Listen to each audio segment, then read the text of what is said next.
we have War Games coming. You can't have a whole bunch of single stars. You can't have a team of 2. So are more coming?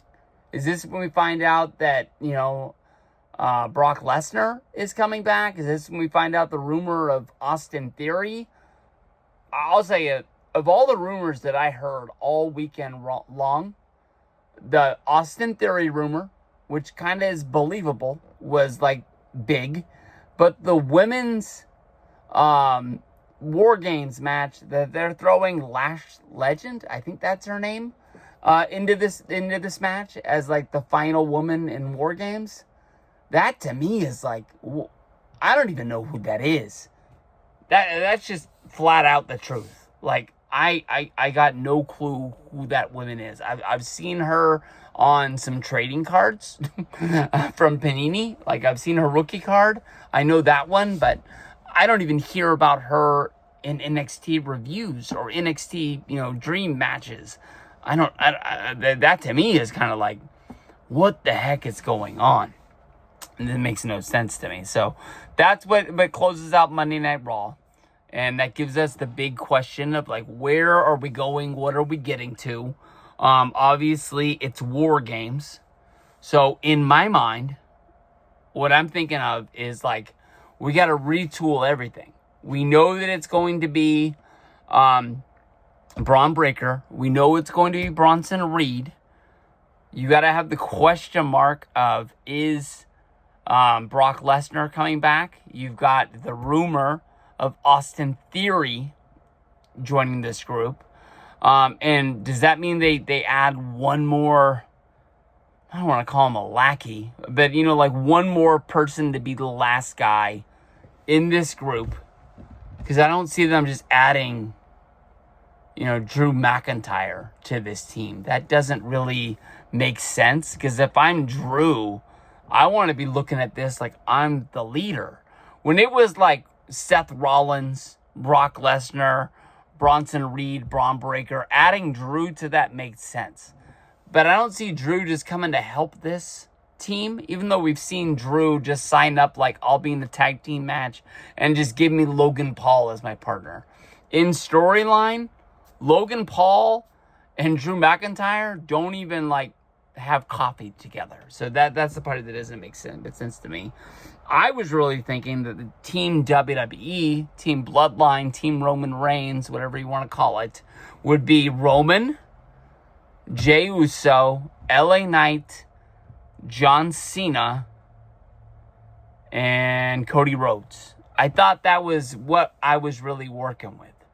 But now, the main storyline, you have to scratch everything, seems to be Seth Rollins. Seth Rollins has turned on everybody. Seth Rollins is not friends with anybody. The 2 guys that we thought was his friends, I don't like them no more. So, is the storyline of War Games, Seth Rollins wants to teach these guys a lesson so bad that he has to start recruiting people to be his friend? Does he have to start recruiting people to join his group? Do we have, him owing favors, if you want to go off of that storyline? He is the WWE champion. So maybe if he starts promising people championship shots, well, he's not WWE champion, he's the world heavyweight champion, I apologize. But like, if he, he's going to have to go recruit his biggest rival, Roman Reigns, to be on his team. A guy that he has said so many bad things about. They have not consistently worked well together in a long time. Rollins is, of course, the one who broke up the Shield. I think the last time they were together, they didn't really break up because they were just trying to keep them together to keep Ambrose happy. And then Ambrose ended up going to AEW. And I think they just stopped having them team. I can't really think of a big moment that they've teamed together in the past. I think they've been really fighting each other for a long time. But what could he promise Roman to make him want to team with him. He just punched Cody Rhodes in the face with a watch on Saturday. And he's going to have to go out and say, hey, Cody, we should team together. Cena is probably not going to be in this match. It's my dream to see him in a War Games before he leaves, but people are saying he's going to fight Dominic for the Intercontinental Championship. That'll be a big match for him. Dom, is he a San Diego guy? I see him repping the Padres a lot, but I thought he lived in Las Vegas.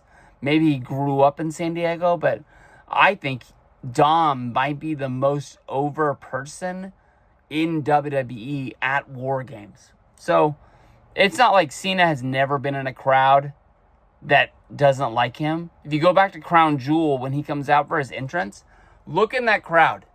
3 out of 4 people are wearing a Cena shirt. At least half of them are wearing a Cena shirt and a Cena hat.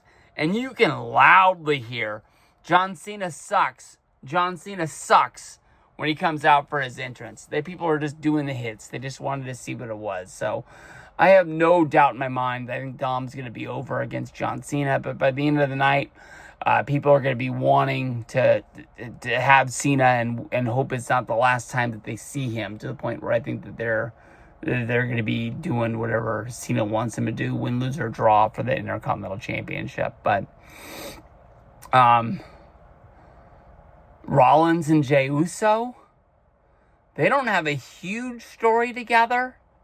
But, definitely, Rollins just cashed in on CM Punk. And plus, Punk won this match. So Punk has to fight Rollins sooner than later, probably before War Games.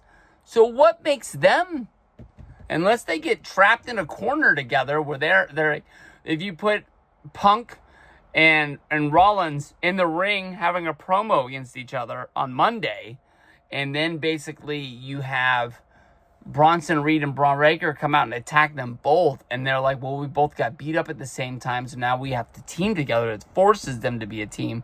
That's the only thing that makes sense to me. I mean, Punk and Rollins, they just had their wives in their fight at WrestlePalooza last month. So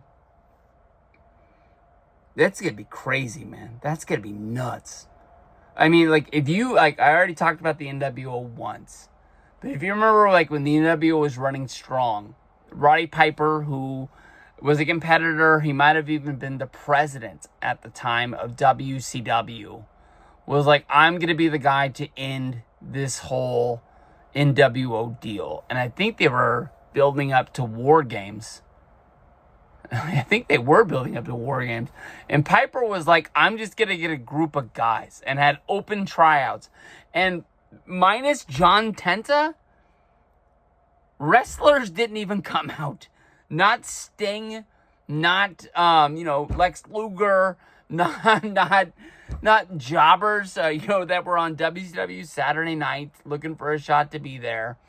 You had a guy that was a boxer. You had a guy that was a fighter. You had John Tenta, and you had freaking Roddy Piper, and you're like, yeah, we're good. We're going to War Games. We're gonna win this thing. I think that segment went over so bad, and people were like, why are we paying to see this? That they scrapped it without even telling us a reason why. Just all of a sudden, the Horsemen and Team WCW said, hey, we'll put our differences aside. We don't need John Tenta. We don't need this boxer.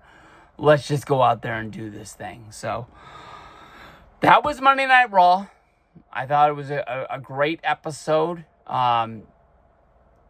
Possibly one of the best one-on-ones in a while. Hopefully we can keep building on this. The end of November, right after Thanksgiving, we're going to be in San Diego. Me and my buddy freaking Yaya 88. We're going to be going, for some reason, I just found out that Yaya made his account, his YouTube account, private. So you can't see any of his old videos. Hopefully you're like me and you used to watch those videos a lot. tweet him and tell him that you want to see them, because they mean a lot to me. I was honestly wondering if he would let me buy them from him, as stupid as that sounds. Yeah, because without freaking the 88s, without Delay Pat, without Jim Nye, 686 at the time, Jim Nye 888, I wouldn't be here. That's just the God's honest truth. If it wasn't for Delay Pat, I never would have known what YouTube was. Freaking the 88 was some of the first wrestling videos that I ever watched on here. It's just crazy that guy ended up becoming one of my best friends. And then Jim Nye was one of the first wrestling videos that I watched. Was as bad as it sounds, because he's my friend now, that I watched and was like, this many people are watching these videos. I think I can do these videos better. And I'm not saying my videos are better by far. I just thought that I could do them. And you guys started watching them. And I still can't believe it. What was that, like 2010? So we're 15 years later on down the road. But I promised Jack that I'd give him a ride to his meeting. So I got to make sure that we're in the car by 3:40. So we're going to check this out. Thank you for dropping by the live stream. Thank you for the comments. I will be back tomorrow. I think I promised my buddy Jeremy that I will do a live stream with him, the Rock and Noel. His YouTube channel. I love going live with Jeremy. It's so much easier when you have somebody to bounce off things back and forth. Somebody you can turn heel on. Somebody you can tell, like, it's awesome when we get along. It's even better when we disagree on something.